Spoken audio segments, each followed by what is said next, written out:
नमस्कार, खबरें हिमाचल की में आप सभी का स्वागत है। मैं हूं आपके साथ ऋतुश्री पथरिया। नजर डालेंगे हिमाचल की बड़ी खबरों पर।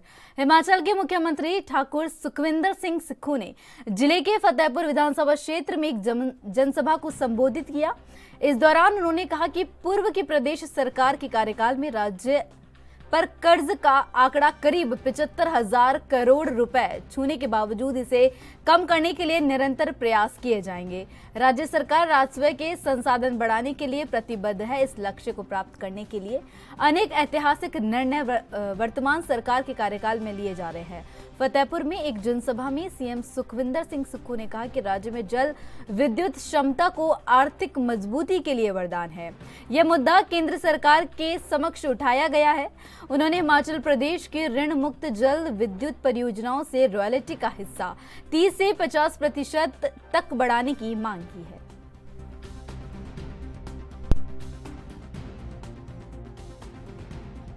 फतेहपुर में मैंने भवानी पठानिया जी से चर्चा की थी और चर्चा करने के बाद जो उन्होंने मांगे रखी थी Rajiv Gandhi day school indoor stadium काओ बेसहारा पशुओं के लिए, उसमें हमने देखा कि ये जेन्युइन है और इसमें हमने उसको घोषणा की है। इस दृष्टिकोण से मैं फतेहपुर में आज आया भी हूँ और यहाँ कैसे टूरिज्म को डेवलप किया जाए उस दृष्टिकोण से भी। सबसे बड़ी बात कि आप दिल्ली गए थे, निर्मला सीतारमण से आप मिले हैं। हिमाचल के कई सारे रुपये उन्होंने देने से मना कर दिया है। 5300 करोड़ रुपए का आपको कम भी कर दिया गया है लोन की राशि। किस तरीके से देखते हैं? क्या ये जलन की भावना है कि प्रदेश में कांग्रेस की सरकार बन रही है? नहीं, मेरा ये मानना है कि 4,500 करोड़ रुपया 5,500 करोड़ रुपया हमारा कम हुआ है लोन की लिमिट से। और जो ओपीएस हमने 1780 करोड़ रुपया जो ओपीएस का देते थे उसके हमको जो हमने मार्च का हमने अंशदान दे दिया था कंट्रीब्यूशन, लेकिन उन्होंने उस अंशदान का भी हमारे को 1780 करोड़ रुपया नहीं दिया। तो मेरी उनसे चर्चा हुई है, उन्होंने बोला मैं इन सब मामलों को देखूंगी और उसके बाद आपको बताऊंगी। तो मुझे लगता है कि हमारी सरकार इस बारे में अथक प्रयास करेगी। अभी आपने अवैध खनन और चिट्टा के हिमाचल प्रदेश विधानसभा में 12 जून को बाल सत्र का आयोजन किया जाएगा। विश्व बाल श्रम दिवस के अवसर पर डिजिटल बाल मेला द्वारा आयोजित इस सत्र में देश भर के बच्चे राजनीतिक एवं सामाजिक मुद्दों पर अपनी आवाज सदन में सामने रखेंगे। हिमाचल प्रदेश विधानसभा अध्यक्ष कुलदीप सिंह पठानिया ने बताया कि ये बच्चे हिमाचल प्रदेश शिक्षा विभाग के तत्वाधान में 3 माह तक चले बच्चों की सरकार कैसी हो अभियान के तहत चुने गए हैं।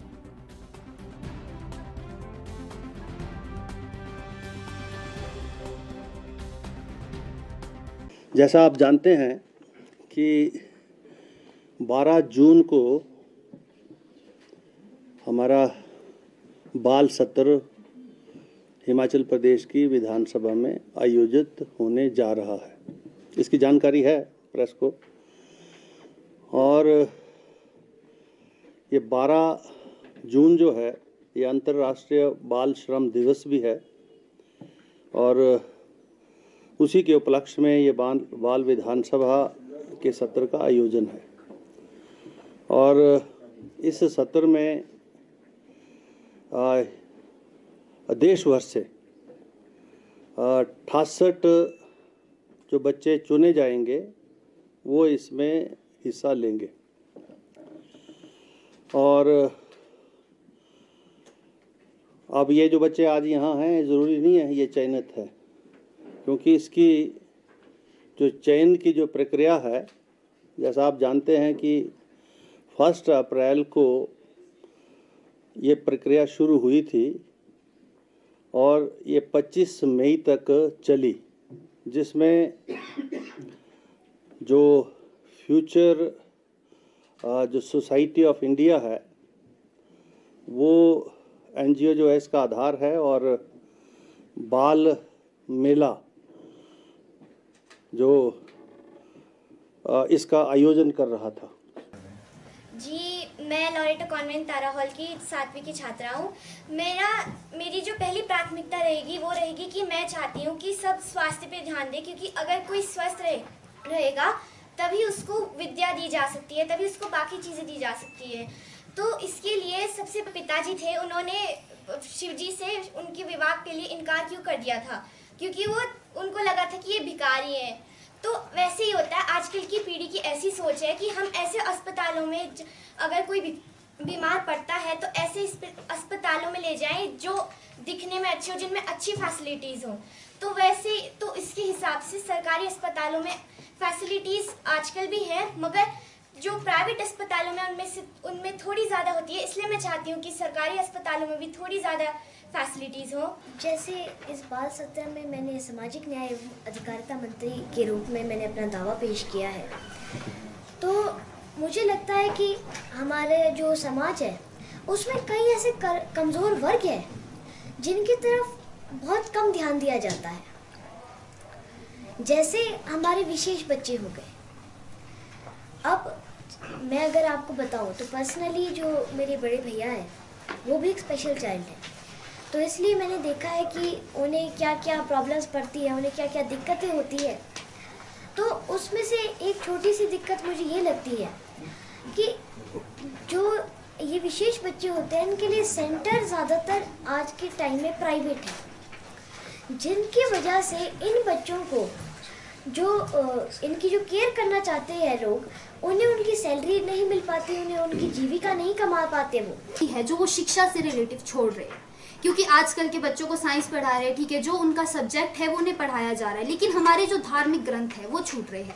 3rd से संस्कृत पढ़ाई जाएगी, ठीक है, +1 +2 में संस्कृत नहीं है। मेरा फेवरेट सब्जेक्ट संस्कृत है, मैं अपना पर्सनल एक्सपीरियंस बताती हूँ, परंतु मेरे विद्यालय में संस्कृत है नहीं, जिस वजह से मुझे शायद फागली जाना पड़ता, वहाँ पे मुझे पढ़ना पड़ता। संस्कृत भी एक ऐसा सब्जेक्ट है जो हो सकता है कि +1 +2 में रखा जाना चाहिए, क्योंकि बच्चे आज के जनरेशन के हिसाब से सब पढ़ रहे हैं परंतु अपनी संस्कृति को छोड़ रहे हैं, जो कि गलत बात है। अपनी संस्कृति को साथ लेकर बच्चों को चलना चाहिए। इसलिए जो भी शिक्षा मंत्री है या फिर जो राजनेता जो भी हमारे भविष्य में आने वाले हैं या अभी है, उन्हें शिक्षा पर थोड़ा सा और ध्यान देने की आवश्यकता है।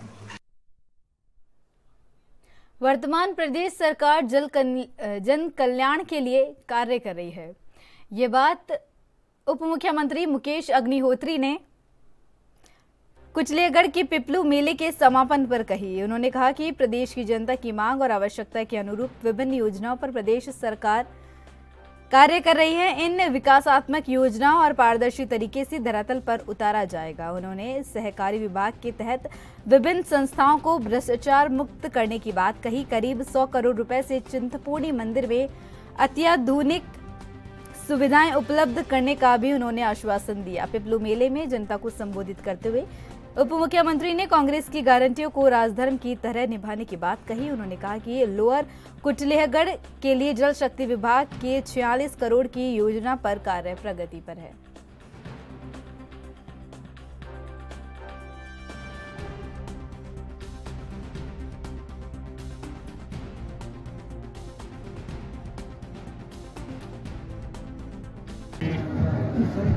उत्साह के साथ स्थानीय लोग मना रहे हैं और उसमें इस दफ़ा उसको भव्यता देना, उसको ऊपर उठाने का जो काम है वो हमारे विधायक जो है भुट्टो जी कर रहे हैं और इसका आकर्षण कैसे आगे आगे, वैसे तो ये बहुत ही मान्यता प्राप्त और स्थापित जगह है, सिद्ध जगह है, लेकिन उसको कैसे स्ट्रीमलाइन करना है उसके लिए ये योजनाएं बना रहे हैं। और नरसिंह देवता जी का ये स्थान है, हालांकि गांव का नाम तो रेवेन्यू रिकॉर्ड में अलग है, लेकिन जो कि पीपल के पास जो है उनकी स्थापना हुई देवता जी की, तो उसके बाद प्रसिद्ध नाम जो है वो पिपलू से अब प्रचलित है।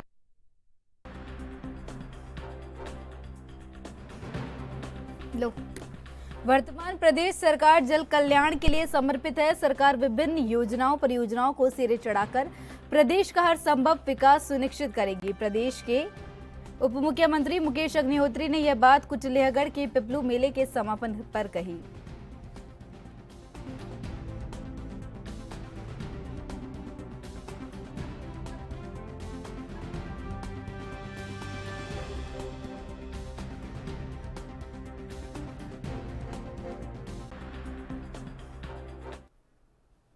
उपमंडल मुख्यालय बंगाणा में 2.5 करोड़ रुपए की अतिरिक्त राशि खर्च कर सीवरेज कार्य को जल्द पूरा किया जाएगा। शीघ्र ही इस योजना का लाभ स्थानीय वासियों को मिलना आरंभ हो जाएगा। यह जानकारी ग्रामीण विकास और पंचायती राज मंत्री अनिरुद्ध सिंह राठौर ने जिला स्तरीय पिपलू मेले के दूसरे दिन उपस्थित जनसभा को संबोधित करते हुए दी।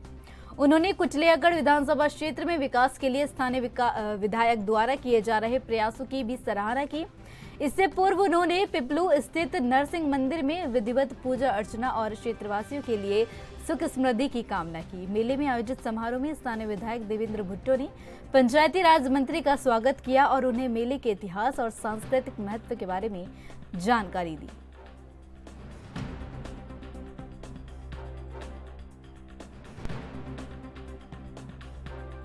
मैं अपनी तरफ से पूरे जिला ऊना के वासियों को, और क्योंकि साथ लगती पंचायतें और जो जिले हैं हमीरपुर भी साथ लगता है, सभी को नरसिंह देव महाराज जी के जो आज मेला लगता है पिपलू में, उसके उपलक्ष्य में मुबारकबाद देता हूं और यही कामना करता हूं कि नरसिंह देव महाराज की जो दृष्टि है, दया दृष्टि है, हर घर पे रहे और दिन दुगनी रात चौगुनी तरह। सबसे बड़ी बात यह है कि ये जो मेला है ये हमारे साथ की जो विधानसभा लगती है, जो हमारे आदरणीय हमारे मुख्यमंत्री उनकी विधानसभा से बिल्कुल साथ लगता है। इस करके इंद्रदेव इतने प्रसन्न हुए कि पानी की समस्या का तो निजात ही मिल गया। आज कोई फोन नहीं कर रहा है कि हमारे पानी नहीं आया, नहीं तो रोज के फोन आते थे। दूसरा मैं आपको ये भी बताऊं कि ये जो आज के हमारे मुख्य अतिथि हैं, इनके जो बुजुर्ग पूर्व से यहाँ से कुलैट से 100-120 साल पहले यहाँ से गए थे, इसलिए ये तो हमारे अतिथि भी है और हमारा इनके साथ भाईचारा भी है। इनका मैं तहे दिल की गहराई से धन्यवाद करता हूँ। पहुंचे अपना आशीर्वाद देने के लिए जिन्होंने 32.5 साल के बाद यहाँ से कांग्रेस पार्टी। हिमाचल प्रदेश में सामरिक और पर्यटन की दृष्टि से महत्वपूर्ण कीरतपुर मनाली 4 लेन बनकर तैयार है। सरकार ने प्रधानमंत्री कार्यालय से 15 जून को इस 4 लेन का उद्घाटन कराने के लिए वक्त मांगा है। पीएमओ की हरी झंडी मिली तो पीएम मोदी इस दिन कीरतपुर मनाली 4 लेन जनता को समर्पित करेंगे। प्रधानमंत्री के दौरे से पहले हिमाचल के राज्यपाल शिव प्रताप शुक्ला ने आज इस 4 लेन प्रोजेक्ट का निरीक्षण किया। उन्होंने कहा कि अगले 3 महीनों में 5 और सुरंगें भी खोल दी जाएंगी। उन्होंने परियोजना के तहत सभी कार्यों को निर्धारित समय में पूरा करने के निर्देश दिए।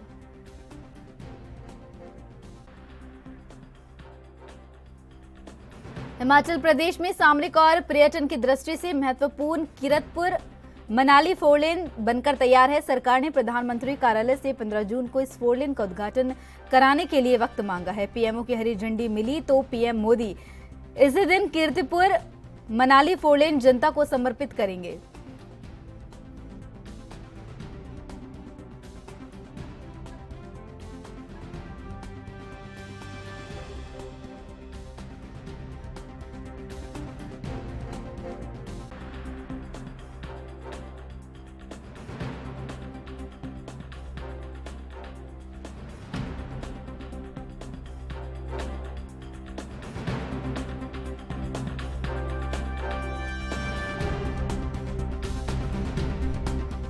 हिमाचल प्रदेश में सामरिक और पर्यटन की दृष्टि से महत्वपूर्ण कीरतपुर मनाली 4 लेन बनकर तैयार है। सरकार ने प्रधानमंत्री कार्यालय से 15 जून को इस 4 लेन का उद्घाटन कराने के लिए वक्त मांगा है। पीएमओ की हरी झंडी मिली तो पीएम मोदी खुद इस 4 लेन को जनता को समर्पित करेंगे। प्रधानमंत्री के दौरे से पहले हिमाचल के राज्यपाल शिव प्रताप शुक्ला ने आज इस 4 लेन प्रोजेक्ट का निरीक्षण किया।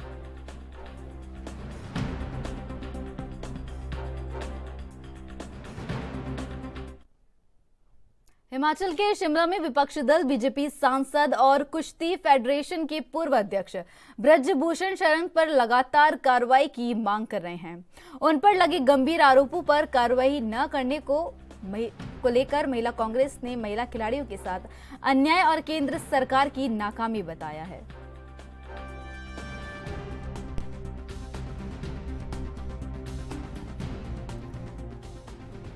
हिमाचल के शिमला में विपक्षी दल बीजेपी सांसद और कुश्ती फेडरेशन के पूर्व अध्यक्ष ब्रजभूषण शरण पर लगातार कार्रवाई की मांग कर रहे हैं। उन पर लगे गंभीर आरोपों पर कार्रवाई न करने को लेकर महिला कांग्रेस ने महिला खिलाड़ियों के साथ अन्याय और केंद्र सरकार की नाकामी बताया है।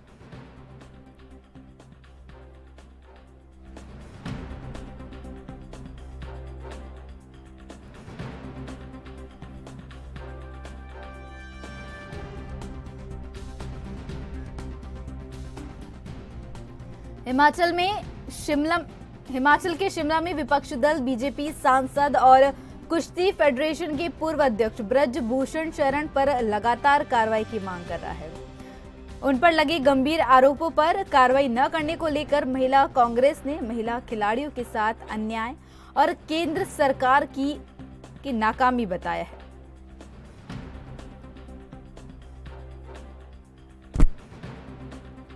हिमाचल के शिमला में विपक्षी दल बीजेपी सांसद और कुश्ती फेडरेशन के पूर्व अध्यक्ष ब्रजभूषण पर लगातार कार्रवाई की मांग कर रहा है। इसके बाद उन पर लगे गंभीर आरोपों पर कार्रवाई न करने को लेकर महिला कांग्रेस ने महिला खिलाड़ियों के साथ अन्याय और केंद्र सरकार की नाकामी बताया है।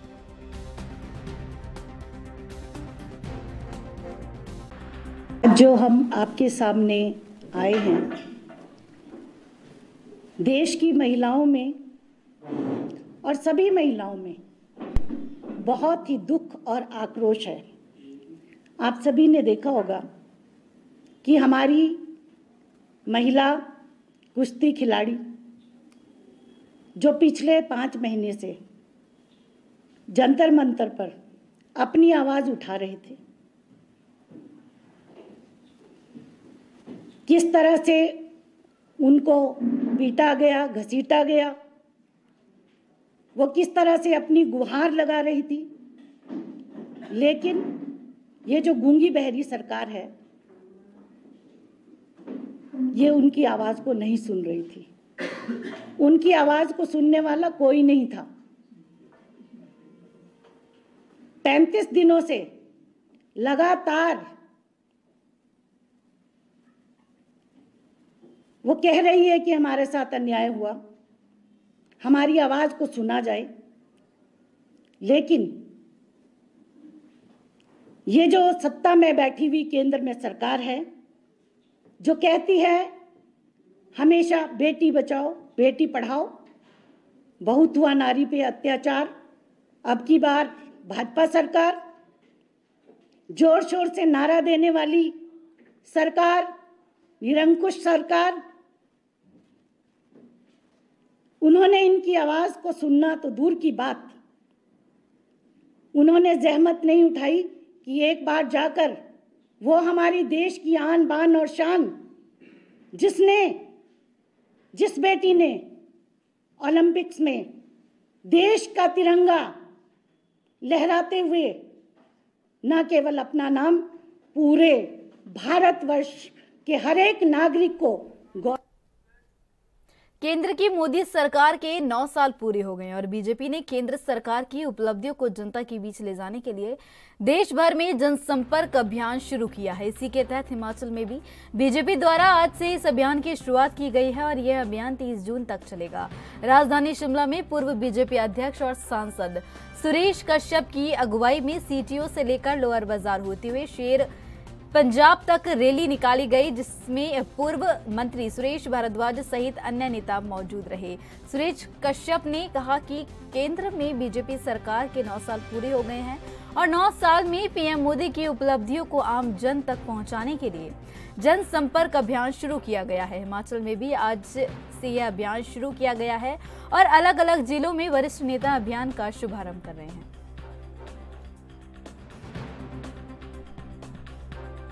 देश भर में महा जनसंपर्क अभियान की शुरुआत हुई है और जिसमें प्रदेश में विभिन्न स्थानों के ऊपर, जिसमें शिमला में मेरे साथ आदरणीय सुरेश भारद्वाज जी, आदरणीय संजय सूद जी, हमारे जिला अध्यक्ष परमार जी, हमारे तीनों मंडलों के अध्यक्ष और वरिष्ठ कार्यकर्ता जन इस अभियान में आज सम्मिलित हुए हैं इसी प्रकार से सोलन में आदरणीय प्रदेश अध्यक्ष डॉक्टर राजीव बिंदल जी, धर्मशाला में हमारे नेता प्रतिपक्ष और पूर्व मुख्यमंत्री जयराम ठाकुर जी तथा अन्य हमारे पार्टी के वरिष्ठ नेतागण आज विभिन्न स्थानों से ऊपर इस अभियान की शुरुआत कर रहे हैं, जो कि 30 जून तक चलने वाला है।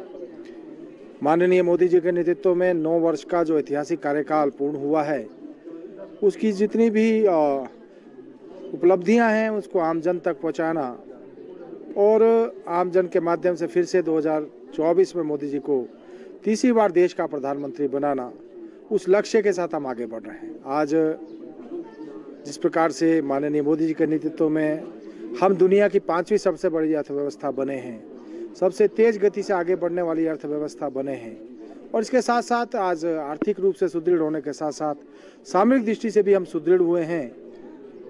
और यही नहीं है, जो विकासात्मक कार्य पिछले 9 सालों में हुए हैं, उसमें चाहे 3.5 करोड़ से ज़्यादा परिवारों को जो आवास देने का काम, 10 करोड़ से ज़्यादा परिवारों को गैस देने का काम, 11 करोड़ से ज़्यादा शौचालयों का निर्माण, और जिस प्रकार से विभिन्न ऐतिहासिक काम, धारा 370-35 को समाप्त करना, अयोध्या में राम मंदिर का रास्ता प्रशस्त हो, सीए लागू होना, ट्रिपल तलाक को समाप्त करना, और हमने देखा है कि विकास को एक नई दिशा और नई गति मिली। जहां 2014 से पहले एक दिन में जो नेशनल हाईवे बनाने का जो कार्य होता था मात्र 10 से 12 किलोमीटर होता था, जो 40 से 45 किलोमीटर है। रेलवे लाइन 2014 से पहले एक दिन में 3 से 3.5 किलोमीटर बिछाई जाती थी, आज 14। बीजेपी ने मां जनसंपर्क अभियान के शुभारंभ अवसर पर हमीरपुर के मटन सिद्ध में कार्यक्रम का आयोजन किया, जिसमें बतौर मुख्य अतिथि पूर्व मुख्यमंत्री प्रेम कुमार धूमल ने शिरकत की। इस अवसर पर महाजनसंपर्क अभियान की रूपरेखा के बारे में उपस्थित बीजेपी पदाधिकारियों को जानकारी दी गई। तो आगामी दिनों में तक चलने वाले अभियान को लेकर जन जन तक पहुंचने के लिए आह्वान किया गया। धूमल ने कहा कि 30 मई को पीएम मोदी के 9 साल के कार्यकाल सबसे बढ़िया रहा है, इसलिए बीजेपी ने महाजनसंपर्क अभियान शुरू किया है। हमीरपुर विधानसभा क्षेत्र का पहला कार्यक्रम आयोजित किया गया है और अभियान के माध्यम से हर वर्ग को इस संपर्क में लाया जाएगा और मोदी सरकार की उपलब्धियों का जिक्र किया जाएगा।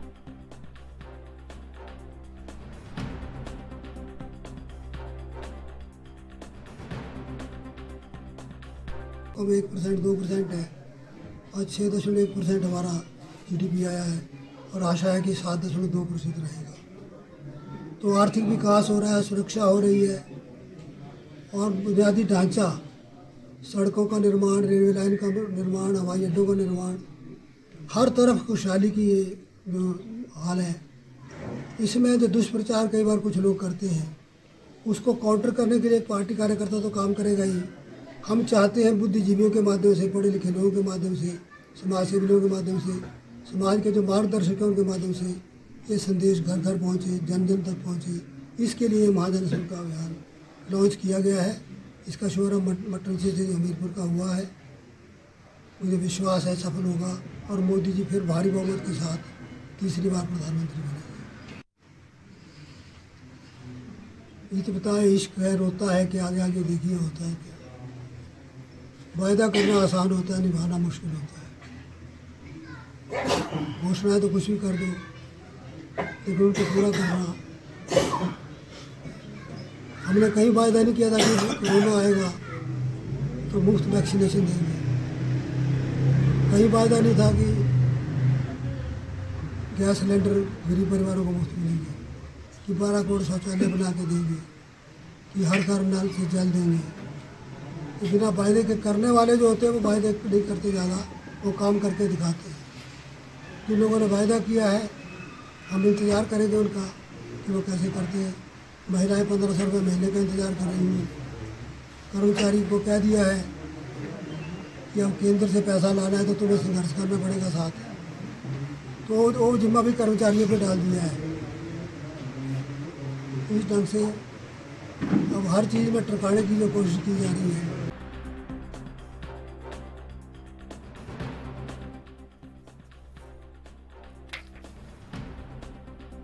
बीजेपी ने महाजनसंपर्क अभियान के शुभारंभ अवसर पर हमीरपुर के पट्टन सिद्ध में कार्यक्रम का आयोजन किया, जिसमें बतौर मुख्य अतिथि पूर्व मुख्यमंत्री प्रेम कुमार धूमल ने शिरकत की।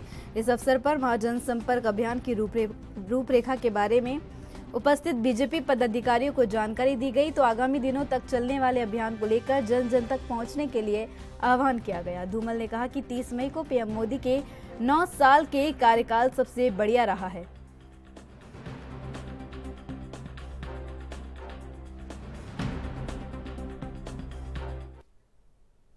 और मेरे साथ खबरें हिमाचल की में बस इतना ही। देश विदेश की तमाम और अहम बड़ी खबरों के लिए देखते रहिए ANB न्यूज़। नमस्कार।